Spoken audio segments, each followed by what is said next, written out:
ನಮಸ್ಕಾರ ಸ್ನೇಹಿತರೆ, ಹೊಂಗಿರಣ ರೂಟ್ಸ್ಗೆ ಸ್ವಾಗತ. ಇವತ್ತು ನಾವು ಕ್ರಿಸ್ಪಿಯಾದ ಟೇಸ್ಟಿಯಾದ ಬೋಂಡಾ ಸೂಪ್ ಮಾಡೋದು ಹೇಗೆ ಅಂತ ರೆಸಿಪಿ ನೋಡೋಣ. ಮೊದಲಿಗೆ ಒಂದು ಬೌಲ್ನಷ್ಟು ಉದ್ದಿನಬೇಳೆನ ತೊಗೊಂಡಿದ್ದೀನಿ. ಅದನ್ನು ಚೆನ್ನಾಗಿ ವಾಶ್ ಮಾಡಿಕೊಂಡು ಒಂದು ಬೌಲಿಗೆ 4ರಷ್ಟು ಅಥವಾ 5ರಷ್ಟು ನೀರನ್ನು ಹಾಕಿ ಚೆನ್ನಾಗಿ 3 to 4 ಅವರ್ಸು ನೆನೆ ಹಾಕಬೇಕು. ಉದ್ದಿನಬೇಳೆ ಚೆನ್ನಾಗಿ ನೆಂದ ನಂತರ ನಾನಿಲ್ಲಿ ಮಿಕ್ಸಿ ಜಾರಿಗೆ ಹಾಕ್ಕೊಂಡು ಸ್ವಲ್ಪನೇ ನೀರು ಹಾಕ್ಕೊಂಡು ನುಣ್ಣಗೆ ರುಬ್ಕೊಳ್ತಾ ಇದ್ದೀನಿ. ಹಿಟ್ಟನ್ನು ರುಬ್ಬಿದ ಮೇಲೆ ಮತ್ತೆ ಹಾಗೆ 1 ಅವರ್ ತನಕ ಇಡಬೇಕು. ಆವಾಗ ಬೋಂಡ ತುಂಬ ಚೆನ್ನಾಗಿ ಮೃದುವಾಗಿ ಕ್ರಿಸ್ಪಿಯಾಗಿ ಬರುತ್ತೆ. ಇಲ್ಲಿ ನೋಡಿ ಹಿಟ್ಟು ಹೇಗೆ ಅಂಟ್ತಾ ಇಲ್ಲ ಕೈಗೆ. ಹಿಟ್ಟು ನೆನೆಯೋದ್ರೊಳಗಡೆ ಸೂಪ್ ಮಾಡೋದು ಹೇಗೆ ಅಂತ ನೋಡ್ಕೊಂಬರೋಣ. ನಾನಿಲ್ಲಿ 1 ಕಪ್ಪಷ್ಟು ಹೆಸರುಬೇಳೆ ತೊಗೊಂಡಿದ್ದೀನಿ, ಸ್ವಲ್ಪ ಕಾಳುಮೆಣಸು ತೊಗೊಂಡಿದ್ದೀನಿ, ಜೀರಿಗೆ, ಕೊತ್ತಂಬರಿ ಸೊಪ್ಪು, ಕರಿಬೇವು, ಶುಂಠಿ, 10 ಮೆಣಸಿನ್ಕಾಯಿ, ನಾನಿಲ್ಲಿ ದಪ್ಪ ಸೈಜಿನ ಟೊಮೊಟೊ ತೊಗೊಂಡಿದ್ದೀನಿ ಮತ್ತು ಸ್ವಲ್ಪ ಕಾಯಿ ತುರಿ. ಹೆಸರುಬೇಳೆನ ಚೆನ್ನಾಗಿ ವಾಶ್ ಮಾಡಿಕೊಂಡು ನಾನಿಲ್ಲಿ ಕುಕ್ಕರ್ಗೆ ಹಾಕ್ಕೊಳ್ತಾ ಇದ್ದೀನಿ. 1 ಕಪ್ ಹೆಸರು ಬೇಳೆಗೆ ನಾನಿಲ್ಲಿ 3 ಕಪ್ಪಷ್ಟು ನೀರನ್ನು ಹಾಕ್ಕೊಳ್ತಾ ಇದ್ದೀನಿ. 1 ಟೇಬಲ್ ಸ್ಪೂನ್ ಎಣ್ಣೆ, ಸ್ವಲ್ಪ ಅರಿಶಿಣನ ಹಾಕ್ಕೊಳ್ತಾ ಇದ್ದೀನಿ. ನಾನಿಲ್ಲಿ 3 ವಿಷಲನ್ನು ಕೂಗಿಸ್ಕೊಳ್ತಾ ಇದ್ದೀನಿ. ಈಗ ಒಗ್ಗರಣೆ ಮಾಡೋದು ಹೇಗೆ ಅಂತ ನೋಡೋಣ. ನಾನಿಲ್ಲಿ ಸ್ಟವ್ ಹಚ್ಚಿ ಒಂದು ಕಡಾಯನ್ನು ಇಟ್ಕೊಳ್ತಾ ಇದ್ದೀನಿ. ಕಡಾಯಿ ಚೆನ್ನಾಗಿ ಕಾದ ನಂತರ ನಾನಿಲ್ಲಿ ಗಾಣದ ಎಣ್ಣೆ, ಕಡಲೆಕಾಯಿ ಎಣ್ಣೆನ ಬಳಸ್ತಾ ಇದ್ದೀನಿ. ಎಣ್ಣೆ ಕಾದ ನಂತರ ಸ್ವಲ್ಪ ಜೀರಿಗೆ, ಸ್ವಲ್ಪ ಕಾಳುಮೆಣಸು, ತುರಿದಿಟ್ಕೊಂಡಿರೋ ಹಸಿಮೆಣಸಿನ್ಕಾಯಿ ಮತ್ತು ಸ್ವಲ್ಪ ಶುಂಠಿನ ಹಾಕ್ಕೊಳ್ತಾ ಇದ್ದೀನಿ. ಈ ಎಲ್ಲ ಚೆನ್ನಾಗಿ ಫ್ರೈ ಆದಮೇಲೆ ಕರಿಬೇವನ್ನು ಹಾಕ್ಕೊಳ್ತಾ ಇದ್ದೀನಿ.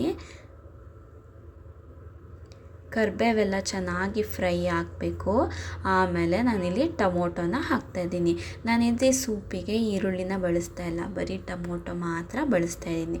ಟೊಮೊಟೊ ಎಲ್ಲ ಚೆನ್ನಾಗಿ ಮಾಗಬೇಕು. ನಾವು ಎಷ್ಟು ಚೆನ್ನಾಗಿ ಟೊಮೊಟೊನ ಮಾಗಿಸ್ತೀವೋ ಸೂಪಲ್ಲಿ ರುಚಿ ಜಾಸ್ತಿ ಆಗುತ್ತೆ. ಟೊಮೊಟೊ ಹಂಗಂಗೆ ಸಿಗ್ತಾಯಿದ್ರೆ ಸೂಪು ರುಚಿ ಇರಲ್ಲ. ಅದನ್ನು ಚೆನ್ನಾಗಿ ಸ್ಮ್ಯಾಶ್ ಮಾಡಬೇಕು. ಇಲ್ಲಿ ನೋಡಿ ಯಾವ ಥರ ಅದು ಫುಲ್ಲು ಸ್ಮ್ಯಾಶ್ ಆಗಿದೆ ಅಂತ. ಈಗ ನಾವು ಕೂಗ್ಸಿಟ್ಟಿರೋಂಥ ಹೆಸರುಬೇಳೆ ಹೇಗಾಗಿದೆ ಅಂತ ನೋಡೋಣ. ಹೆಸರುಬೇಳೆ 3 ವಿಷಲ್ ಕೂಗ್ಸಿರೋದ್ರಿಂದ ತುಂಬ ಚೆನ್ನಾಗಿ ಬೆಂದಿದೆ. ಇದನ್ನು ನಾನು ಕಡಾಯಿಗೆ ಎಲ್ಲನೂ ಟ್ರಾನ್ಸ್ಫರ್ ಮಾಡ್ಕೊಳ್ತಾ ಇದ್ದೀನಿ. ಈಗ ಚೆನ್ನಾಗಿ ಎಲ್ಲನೂ ಮಿಕ್ಸ್ ಮಾಡಿ ಟೊಮೊಟೊ, ಹೆಸರುಬೇಳೆ, ಹಸಿಮೆಣಸಿನ್ಕಾಯಿ ಎಲ್ಲ ಚೆನ್ನಾಗಿ ಮಿಕ್ಸ್ ಮಾಡಬೇಕು. ನಾನಿಲ್ಲಿ ರುಚಿಗೆ ತಕ್ಕಷ್ಟು ಉಪ್ಪನ್ನು ಹಾಕ್ಕೊಳ್ತಾ ಇದ್ದೀನಿ. ಇದು ತುಂಬ ಗಟ್ಟಿ ಇರೋದ್ರಿಂದ ನಮಗೆ ಸೂಪ್ ಕನ್ಸಿಸ್ಟೆನ್ಸಿ ಬೇಕಲ್ವಾ, ಹಾಗಾಗಿ ನಾನಿಲ್ಲಿ ನೀರು ನಮಗೆ ಎಷ್ಟು ಸೂಪಿಗೆ ಕನ್ಸಿಸ್ಟೆನ್ಸಿ ಬೇಕೋ ಅಷ್ಟು ನೀರನ್ನು ಹಾಕ್ಕೊಳ್ತಾ ಇದ್ದೀನಿ. ಫೈನಲಿ ನಾನಿಲ್ಲಿ ಕಾಯಿ ತುರಿ ಲಾಸ್ಟಿಗೆ ಹಾಕ್ಕೊಳ್ತಾ ಇದ್ದೀನಿ. ಕಾಯಿ ತುರಿ ಮತ್ತು ಕೊತ್ತಂಬರಿ ಸೊಪ್ಪನ್ನು ಎರಡನ್ನೂ ಲಾಸ್ಟಿಗೆ ಹಾಕಿ ಚೆನ್ನಾಗಿ ಮಿಕ್ಸ್ ಮಾಡಿ, ಮಿಕ್ಸ್ ಆದಮೇಲೆ 1 ಕುದಿ ಬರೋ ತನಕ ಕಾಯಬೇಕು. 1 ಕುದಿ ಬಂದಮೇಲೆ ಸೂಪು ರೆಡಿ ಆಗುತ್ತೆ. ಇಲ್ಲಿ ನೋಡಿ ಟೇಸ್ಟಿಯಾದ ಸೂಪು ರೆಡಿಯಾಗಿದೆ. ನಾವಿವಾಗ ನೆಕ್ಸ್ಟು ಬೋಂಡಾ ಮಾಡೋದು ಹೇಗೆ ಅಂತ ನೋಡೋಣ. ನೆನೆಸಿರೋ ಹಿಟ್ಟಿಗೆ 1 ಟೇಬಲ್ ಸ್ಪೂನ್ನಷ್ಟು ಜೀರಿಗೆ, 1 ಟೇಬಲ್ ಸ್ಪೂನ್ನಷ್ಟು ಕಾಳುಮೆಣಸು, ಸಣ್ಣದಾಗಿ ಹೆಚ್ಚಿರುವಂಥ ಸಾಂಬಾರು ಸೊಪ್ಪು, ಕರಿಬೇವು ಸೊಪ್ಪು ಮತ್ತು ಹಸಿಮೆಣಸಿನ್ಕಾಯನ್ನು ಹಾಕ್ಕೊಳ್ಳೋಣ. ಮತ್ತು ಸಣ್ಣದಾಗಿ ಹೆಚ್ಚಿರುವಂಥ ತೆಂಗಿನಕಾಯನ್ನು ಹಾಕ್ಕೊಬೇಕು. ರುಚಿಗೆ ತಕ್ಕಷ್ಟು ಉಪ್ಪನ್ನು ನೋಡಿ ಹಾಕ್ಕೊಳ್ಳಿ. ಈಗ ಇದೆಲ್ಲವನ್ನು ನಾವು 1 ಸ್ಪೂನ್ನಲ್ಲಿ ಚೆನ್ನಾಗಿ ಮಿಕ್ಸ್ ಮಾಡಿಕೊಳ್ಳೋಣ. ಮಿಕ್ಸ್ ಮಾಡಿದ ಹಾಗಿದೆ. ಈಗ ಸ್ಟವ್ ಹಚ್ಚಿ ಬಾಣಲಿನ ಇಟ್ಕೊಳ್ತಾ ಇದ್ದೀನಿ. ನಮ್ಮ ಮನೆಯಲ್ಲಿ ಪ್ರತಿದಿನ ಎತ್ತಿನ ಗಾಣದ್ದು ಕಡಲೆಕಾಯಿ ಎಣ್ಣೆನ ಬಳಸ್ತಾ ಇದ್ದೀವಿ. ಎಣ್ಣೆ ಚೆನ್ನಾಗಿ ಕಾದಿದೆ. ಬೋಂಡ ಸೂಪಿಗೆ ಬೋಂಡ ಇದೇ ಶೇಪಲ್ಲಿರಬೇಕು, ಅದೇ ಶೇಪಲ್ಲಿರಬೇಕು ಅಂತ ಏನೂ ಇಲ್ಲ.